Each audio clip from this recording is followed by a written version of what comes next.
All right, welcome back to Plastic Surgery Untold, greatest podcast in the world, as voted by us. I got our celebrity cast with us today. So we got Dr. Micallef, Dr. Adam Weinfeld. So maybe we'll go around, do a little check-in, and then today we're actually going to talk about rib repositioning, also known as rib X. So this is super novel. This is really cool. This is super exciting if you can't tell, but we'll leave you in a little suspense while we do a little check-in. Dr. Micallef, what's going on with you? Not a whole lot. I just got board certified by the American Board of Plastic Surgery, so super exciting. Second board, so old news for you. So now exactly old news, double board certified now. So I'm certainly grateful to be done with that process. Otherwise, just really trying to catch up on the last 13 years of studying. Dr. Weinfeld, what about you? I know you were working hard yesterday, but appreciate you coming back. Yeah, definitely working hard. I guess I'd like to talk very briefly about my vacation. I went to Amsterdam. Ooh. With my family, and it's amazing. People keep asking, even though I told them I went with my family, did you go to the red light district? Uh-huh. Did you go to those marijuana coffee shops? And so I just started saying, no, I ordered in.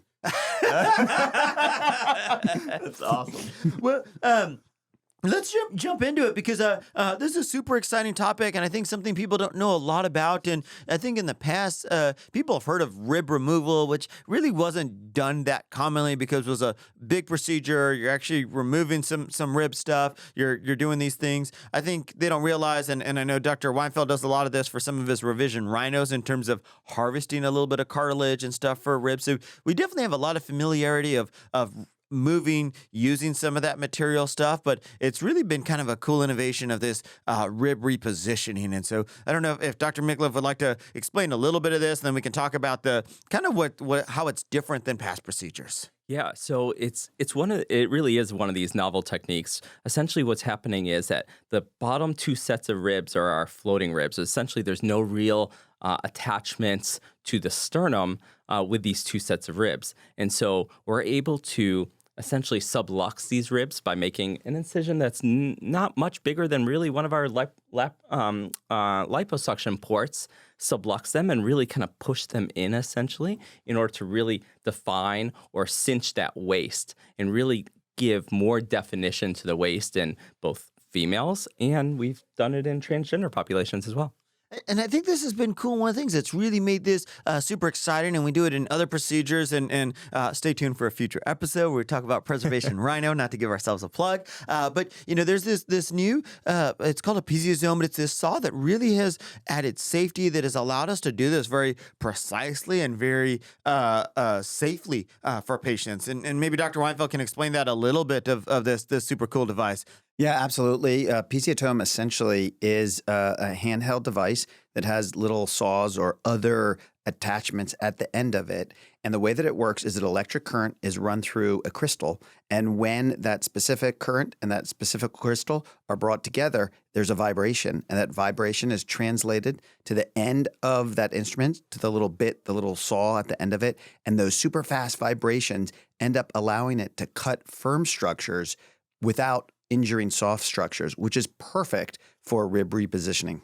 Because it protects all that soft tissue. And so I think what's super cool is people don't realize we're not removing the bones, so your safety structures are still there. We can just position it wherever we want in terms of moving the waist in, which is super cool that we have that kind of control and precision. I think that's one of the biggest take-homes is, one, this is really preserving all the soft tissue. It's really not causing any significant damage to surrounding structures. That's number one. And number two, I think that people don't realize that these ribs have no real physiologic consequence. So by us subluxing these ribs or moving these floating ribs, nothing really physiologically is actually changing in the patient. And so, pretty cool technique.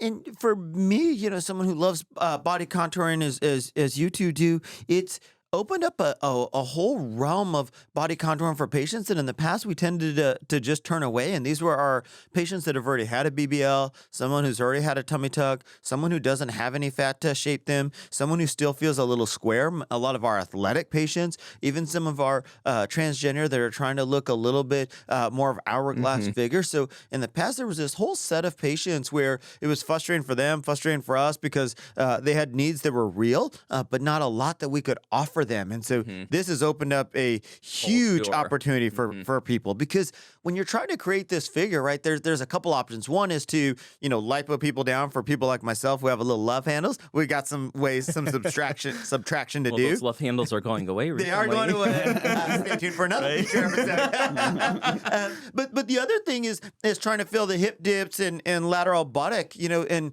we've talked about this previously, but there's a limit to how much you can stretch that. Fat is a great option and we love it. And a lot of these reposition we'll get to in a second does in combination with other procedures, but some people just don't have enough fat. Some people don't have that, and we can go down the weeds of off the shelf fillers, but that sometimes can be a little price prohibitive for most of us. But even in the people that have, plenty of reserves of fat, some of these people still just don't get that contour that they ultimately want. They really just don't get that snatched waist that all of us really want to give them. And I think that this is just one of those techniques that really takes it to another level. Yeah. I mean, we're able to really get that waist several inches smaller than we would have ever been able to with just liposuction techniques. Just like everywhere in our body, our waist, our torso, the shape, the contour, the proportions are dictated not just by the soft tissues, but the bony skeleton that supports those soft tissues underneath. That's right, yeah. And what's really cool is that this can be done as a standalone, as a combination procedure. You can really do it with all sorts of things. I've most commonly done this with BBLs, with tummy tucks, which makes sense, right? Because these are the procedures we're trying to come in. But we've also had a few patients who have either had these procedures or just aren't candidates for those procedures and just done it as an isolated procedure. And this is where I think the consultation is so important to see what's going to get them the result they want. Right. Yeah. What can patients expect the day of surgery and in terms of the recovery? Ooh, that's a great one. I think some of the biggest questions I get is this going to be a difficult recovery? In all of our patients that we've done it in combination with BBL tummy tuck, it's probably been one of the least concerns of their pain and discomfort. Anyone who's played sports or done something, if you make your ribs sore, you're going to be sore for a while. Right. But people still can be up moving because, as Dr. Micallef had mentioned, the incisions are so tiny, like a liposuction. It's not like a tummy tuck or breast lift where you're going to split an incision open per se. And because of how Dr. Weinfeld, talked about that, you're actually damaging very little of the soft tissue. And I think most people don't realize how many nutrients and wound healing properties all that soft tissue has, because we basically open just a little bit of that soft tissue to get to the rib, make our little precise incision, and then that soft tissue basically covers back up over that. You basically kind of splinted and casted that rib back up. Yeah. Which is super cool. So I would say most people, if you did a rib alone, most people could be back to work within a week. Most people who do it with the BBL, it has not extended their recovery at all. If you had a tummy tuck, the tummy tuck's going to dictate how long. And it sounds like the discomfort just blends into the general discomfort that patients experience with any sort of surgery that they're combining it with. No question. I think there are some other limitations of doing this procedure. If people are over the age of 45, we do take that into consideration. Like everything else, our bones get a little bit more osteopenic. Depends on kind of overall health stuff, but definitely age is one of the things because we want those bones and stuff to heal really, really well. Yeah. So I think that's something into consideration. I think like most things, low BMIs, people are very thin. I think this works really well.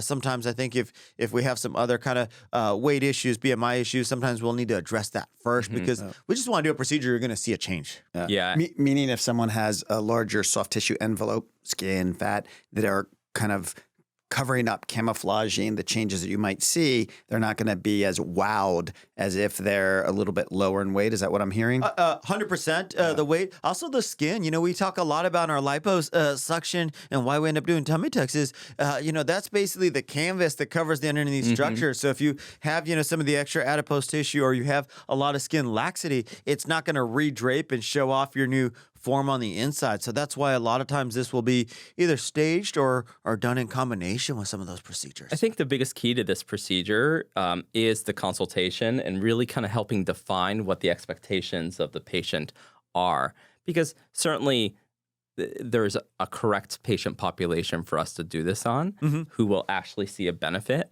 And then there's obviously individuals that potentially are not the best candidates, whether it's because they're slightly older in age or potentially osteopenic or their BMI is on the higher end. And it's something that again, not to give ourselves a shameless plug, but we're going to talk about a little in the future because I think our perception of or basically not perception, but our treatment method has changed a little bit with some of the advent of some of the new medications out that we'll get to later today about because I think there's such a benefit and so many new things out there that can help people get to a good spot. I think we all believe the better shape you go into surgery, the better you're going to come out. Yeah. Correct. From a healing, from a recovery stuff. I think the other thing that's interesting about the rib procedure, I'd love to get your guys' ideas, that there's a lot of patients who want this more athletic figure, they want more curves, but they're so afraid of looking overly fake in terms of a big butt. They don't want to have these huge wide hips, and this is a huge window of opportunity for them. Yeah, that thin woman who, one, doesn't have fat to move around, but like you said, just wants a little bit more of a feminine hourglass curve, that OG curve you get from the waist to the buttocks and hips. That some women just aren't born with it, and just to tweak their waist a little bit, just push those ribs in just a little bit, really can be very powerful for them. Yeah, it can really help feminize their silhouette.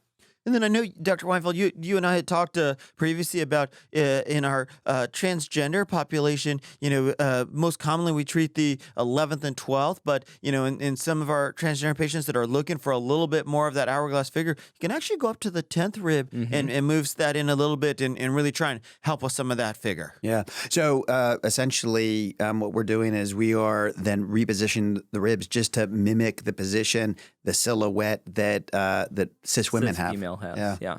Which is super interesting again because it's such a novel procedure that is so much less morbid than some of the stuff in the past, but there's so many people out there who wanted to make these little changes and we just didn't have something to offer them.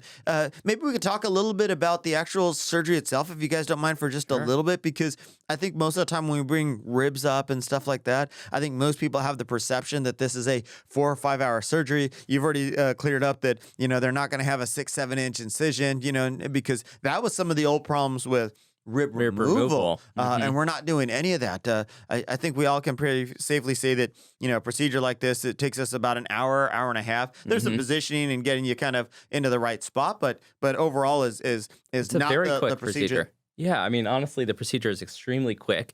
It really just takes essentially a 1.5 or a 2 centimeter incision, really, which is not much bigger, not much larger, than our liposuction. So less port than an size. inch, just yeah, for those. so less than an inch, yeah. So, and it's really just placed right over the ribs that we are planning to sublux, make 2 little incisions, use the Piezotome that Dr. Weinfeld so eloquently discussed here just a short time ago, and reposition those ribs, and then we close the hole. Yeah, and I've had some people say, well, how can you see and make sure you're in the exact right spot, with such a small incision? I tell them, we use the ultrasound. So we already have the ultrasound, so we can verify which ribs. We can measure exactly where we're at. We can see exactly, over the top of this. We even have a few little tricks, not to give away all of our nuggets, of how we set these incisions a little off so that even if somebody sees it, it doesn't look so artificial. Yeah. So many kind of cool little things to tweak this, and just amazing how a little bit of technology has changed so much for this.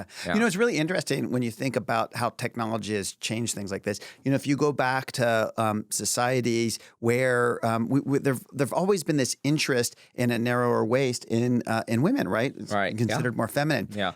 And it really goes back to that 0.7 waist to hip ratio. And in the olden days when they didn't have piezotomes and they weren't even doing surgery, what were they doing? They were binding their waist. They were placing corsets. They were doing sort of like a snail mail version of what we have now, email. We can use the Piezotome and almost instantaneously change the position of the ribs. Whereas in the past, people were wearing binders and corsets from their teenage years just to shape those ribs. And that's some of the recovery with the rib repositioning, because when we... I was trying to set you up. Thank you, appreciate that, because I figured you were trying to get us to the end here of doing a little recovery. Dr. Weinfeld's trying to get us to talk about rhinoplasty next topic. I love this conversation. conversation. Yeah. But moving that in. So what we do is reposition them, and then almost like any type of splint, we'll actually put people in a corset, and then that'll actually can help us bring in the Support. waist a little bit more. We can tailor to what people want, and then that splinting also actually makes it much more comfortable for people as well. Just like anybody has a sprained ankle, the kind of more support you give those first couple weeks, the better you're going to do in terms Just of like that. when you break a rib, if you've ever broken a rib, it's the support helps a ton.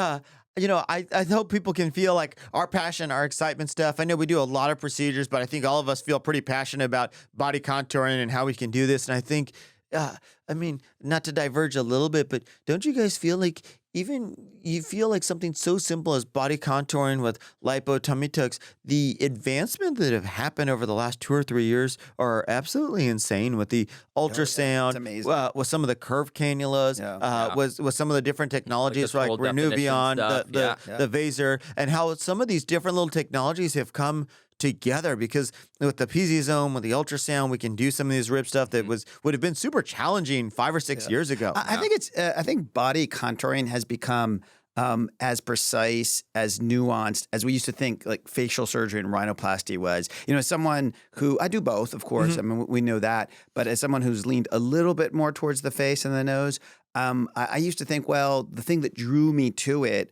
was that precision, that nuance, that customization that we can provide. And as I've worked more with you, and as I've gotten really almost equally involved with bodies, well, that's not really true. But as I've gotten more involved with bodies, I guess my interest is equal. I've really started to recognize that with all these new tools that you're referring to, that it really has become as precise, as exciting, as much as a chess game as I used to consider the face. Yeah.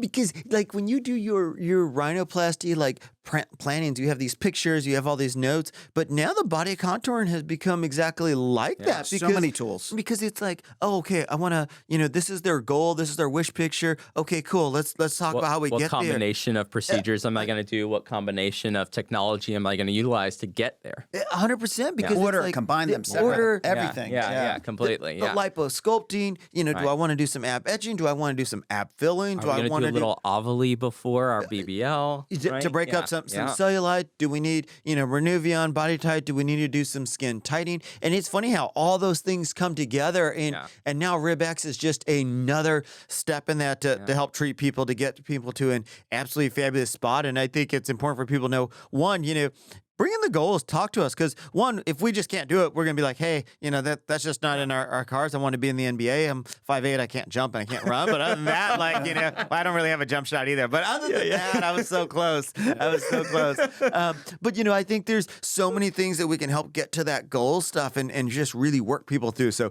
super, super exciting. We did have a couple patients, maybe since Travis is out on vacation, 12th vacation of the year, even though it's only, mid-January here. He'll come back and tell us it was business. Some people have asked me whether you could do this under local anesthesia. I mean, you technically could. I think it would be a little bit more challenging. Typically, we do this under general anesthesia. Typically, we do this with a lot of other procedures, but there is a variety of options for people. Yeah. Stay tuned. Yeah, maybe with that was an interesting question. Maybe with intercostal blocks, things like that, it would actually be feasible. Because and an ultrasound would help with that. Yeah. Ultrasound helps a top. Yeah. I think and probably a topic for another day is all the things we use the ultrasound for. But I think the visualization has helped that, and we'll get to it on our next episode of HD of how we actually use the ultrasound to mark out your true anatomy when we're doing some of this. So it's cool because we're using the ultrasound 360 up and down to really help with that precise body contouring.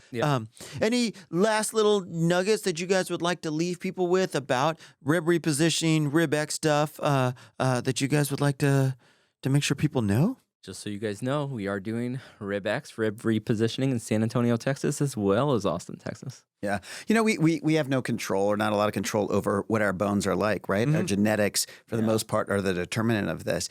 And no longer do we have to be beholden to the double helix. Our genes don't have to determine who we are, what we look like. And we have a lot more power over that than we did in the past. And I was thinking about this as you were mentioning patients who are seeking this for gender affirmation. They're these patients who identify as a gender that their genetics didn't push them towards physically. they're able to execute power over that and narrow their waist. Yeah. Yeah. Yeah. And I think It's powerful, right? Really is. It's like Very spine-tingly powerful, powerful, right? Yeah. That's super powerful absolutely. because, I mean, if you think about for the inches that we can move people's waist in, how much fat would we have to lipo or take out? And we talked about briefly, but how much fat would you have to add to the hips? And sometimes that just gives people a wider or non-athletic look that they're not seeking. Right. Exactly. There's some people that just don't want that wider hip or that wider thigh. Mm-hmm. Because a lot of our patients want, and concept we've talked about in the past, the body balancing, everything to be flowing. And so they don't want a waist that doesn't go with their butt, that doesn't go with their thighs. And so, this is a chance to kind of take all those things. And look, maybe rib repositioning isn't the procedure for you, but maybe it is. And so we'll walk you through that. I think it's super important for people to realize this is much, much different than the rib removal that was done sporadically of the past. When people would do that, they would do these large incisions on the back. They would go through a tummy tuck incision and go all the way up. And the procedures took, It was a 4 or 5 morbid hours. procedure. Very morbid. Higher risk for complications. Higher risk for complications. And with the minimal incisions, the minimal dissection, I mean, the risk for some of those chronic pain, nerve, other things is so low because you're not physically taking that stuff out. No, you're not and we're messing with this. directly visualizing everything we're doing utilizing the ultrasound. And the Piezotome. I mean, this has been a huge. The technology is crazy cool. because it's been around for a long time. And we actually used it for other things and is now involved to this. But the concept that this saw is actually made that it cuts hard structures but not soft structures. Right. It's almost like if you guys are watching, it's like mind-blowing, but it's so cool. Plastic surgery at its best. It really is. It really is. And we'll get into it in preservation right now. It's become so popular there because it's not destructive to things, which is crazy. And this is what has just evolved. And I think why we get so excited is that we've been doing this for a while. And it's almost like this new world has opened up with some of the technology that's come around over the last 3 or 4 years, which only has made procedures safer, made the recovery easier for patients, which is why we're excited. We don't want people to be in pain. We don't want people to have a long recovery. We know people got to get back into lives. So it's been exciting. Easier for patients and easier for us. Mm-hmm. Yeah. Oh, 100%. Yeah. Well, I think that was kind of a nice summary of rib repositioning, rib X stuff. And so we'll definitely do some more lunch and learns and help people with that. But super excited. Stay tuned. We're going to talk a little bit more about some more topics. So we'll talk to you guys soon. Plastic Surgery Untold, greatest podcast in the world, as voted by us. We'll see you guys soon. All right. Bye. Bye.